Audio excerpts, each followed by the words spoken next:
Hello. This is going to be like kind of an update to my last video that I made that was about how I felt like I had made happiness my baseline that I could come back to after anything bad happening. And I wanted to make an update because I had a kind of rough trip, but like also not really because it was really fun. But like I had like a little rut that I experienced, and then now I feel like I actually am getting right back to how I was feeling before.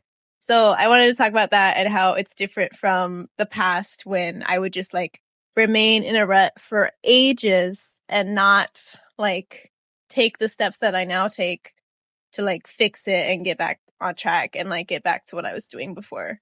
I'm trying a new camera setting and it looks really cool, but like it's blurring my background and I want you to see his face. Look at him. Okay. But yes, so the main difference that I feel like I've made is like while I'm in a rut, I now view my future as like confirmed, okay, like there's no way that I'm not getting back to like my happy baseline. That is just an inevitable thing that is going to happen. And before, I would just be like worrying, like, oh no, like what if this is what my life is going to be like forever? What if this is like something that has changed me and now this is how I am? But like, no, I can be however I want to be. And if I want to be happy, then I can take the steps that I need to take to get there again. To set the scene and get specific about this rut that I was in, I went to New York City with my family, and it was really fun. But I was with some people that I like kind of, I don't know, I'm an emotional sponge. Like if I know that other people are on edge, I'm gonna feel on edge. So that was like a constant thing I had to deal with like throughout the trip, which is fine. Like, you know, other people are allowed to have their business. But like that's something I need to work on, is like not absorbing it. So yeah, this trip was part of working on that, and it did weigh on me a little bit. So yeah, that was like the first thing. But then it was just like a lot more busy than I thought it would be. Like I thought that we were gonna have like a lot of free time to just do whatever, but a lot of things like happened to like crunch that time down, and like we were rushing from place to place and stuff like that. So it was a bit chaotic, which is fine also. I like chaos, like I like busyness and stuff on trips. But like, you know, it does cause some stress. So, you know, two little things together building up some stress, right? And then some just random things happen. Like I went to this like body care shop because I like to feel fancy and use nice products and smell good. So I went and I like tried out these body oils, and I just put them on like everywhere because that's what I've been doing for ages. Is like I'll get a new product and I'll just put it on. I never have to worry about like allergies or anything because I've never had anything go wrong. But this time something went wrong and I like broke out in hives all over my body. So like half of this trip I was just like I had hives everywhere. So that was another thing that caused some stress. And then another thing was like I don't know how to like describe this in like a non-specific way because I don't want to get like my family business on here, but like I had a little conflict with a family member because I felt a little bit controlled. And like, I don't know, I was resenting that person because I felt controlled. And a lot of it made me realize that like, if you let someone control you, like if you let somebody's opinion of you or somebody's wants like hang over you and dictate what you actually do, that's not entirely their fault. It's really not at all. Like, they just have their wants. They have, like, what they want you to do. And you can either follow that and be controlled by them, or you can do your own thing and, like, be cool with the fact that they're gonna have some feelings about it. I feel like I have to take ownership over the fact that I'm, like, allowing other people to influence me so much, like, people close to me. So that was, like, another thing that, like, threw me into this emotional thing. So I had all of these little things happen. There's more, but I don't even know. It was just a very chaotic trip. And overall, like I was in a state where I wasn't doing too well, but like I was also in New York, so I was having fun. But when I got back, I was like drained, and I was like, shit, like I'm definitely in a rut right now, and I don't really know like how long this is gonna last. And that's when I realized like, oh, I can just make it not last very long. Like, that's something that I've learned to do recently. And, in learning things recently, you kind of have that stage where you have to build trust within yourself to like keep that knowledge and keep using that knowledge. So I'm like, oh, like hopefully what I've learned like helps me here. And some of the main things I've learned is that like sometimes when you're in a rut, like you have to do the absolute opposite of what you feel like doing in order to get better.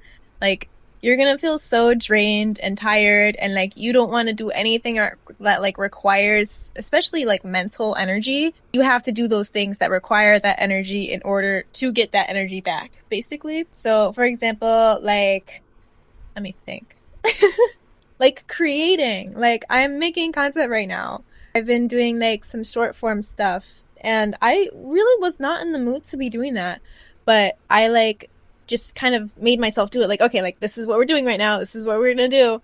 And like shifting into that activity made me feel better immediately. I like went from feeling like all pessimistic and like bleh, like oh this day's gonna suck, to like oh like I'm back. Like this is something I do when I feel good. So I feel better now. And then yeah, like I don't know if the content I made is the best content in the world, but like I made it and it made me feel a lot better, even though I like really was not in the mood to do it. So, and like going to the gym, I'm gonna go to the gym tonight. And, obviously I am feeling better right now, so I am in the mood to go. But like last night, I was not, like I couldn't go anyway because I was busy. But like if I would have tried to go last night, like I would have not wanted to go at all. I would have been so tired. I would have dreaded it. But now, after some simple changes and activities that I went from not wanting to do to feeling good doing, now there's another activity that I would have not wanted to do that I suddenly want to do. And all of these activities have to do with me doing good. So I feel like a big thing is really just like pretending that you're doing good. Like not pretending as in like suppressing your emotions, but like not just laying in the bed if you know that that's not going to help you. There are times where you need to lay in the bed. But if you've laid in the bed already, you've already journaled your emotions out, you've already cried, you've already like made amends with people that you had conflicts with, if you've already like eaten some comfort food, like if you've already done all these things, like there's a point where you got to get back into it. And it's not always super simple to get back into it. Sometimes you got to be a little bit like, okay, like this is what we're doing right now. This is what we're going to do. There's no ifs, ands, or buts. Like this is what's going to happen. And then you do it. And then you'll probably feel better if it's something that you enjoy doing. The audio quality is going to suck now because my phone died and I can't use a mic. But yes, basically what I want to get across is like, if you get in a rut after being finally happy, like you can just get back to that happiness. Like you did the work to achieve that happiness. It's not just going to go away. Like it is something that you can come back to, because like once you learn how to just do things you don't want to do, that frees up so much like energy and like difficulty that just goes away, because I don't know, the more you do it, the more you know you can. I don't know what I'm saying, but basically like the more I'm able to do things that I don't feel like doing and that I know will make me feel better, the more it's just like easy for me to just get back into stuff no matter what happens. Like I can literally be sobbing one night and then the next day I'm like, okay, like I've processed these emotions, I've rested a little bit, now it is time to get back into what I actually want to be doing with my time. This video is short because I don't have time to do a long one right now, and I just wanted to do something because obviously, as I said, it makes me feel better to do the things that I know that I should be doing. And yeah, I'm trying to like figure out what direction I want to go with content, because like I don't know, when you're like freshly starting, the possibilities are like endless, but then once you like go for a while, you kind of feel this need to like repeat certain things that you've done, like the tone of a video or like certain messages. You're like, oh, like now I feel like I have to keep that as part of my thing, but I know that I don't like have to. So I'm trying to figure out like, okay, how much of what I'm feeling right now is like external pressures and how much are like internal direction, like things I actually want to do. So I'm trying to figure that out. I've had some people like give me feedback and requests, and that I really appreciate, because then like I have that to like build off of so that I don't feel so aimless. So thank you to the people who do that. And yes, I always try my best to be as consistent as I can because that's a goal I have, is to like, no matter what circumstances are, like, if I have a lot of alone time or a little alone time, like I want to be able to just do what I want regardless. So, yes, thank you for watching. If you have any thoughts, I love it when people comment because then I can just talk to them and it's wonderful. So, yes, start a conversation. I would love that. And yes, if you want more of my yapping, then hit one of the buttons below. Bye! I don't know how to end shit.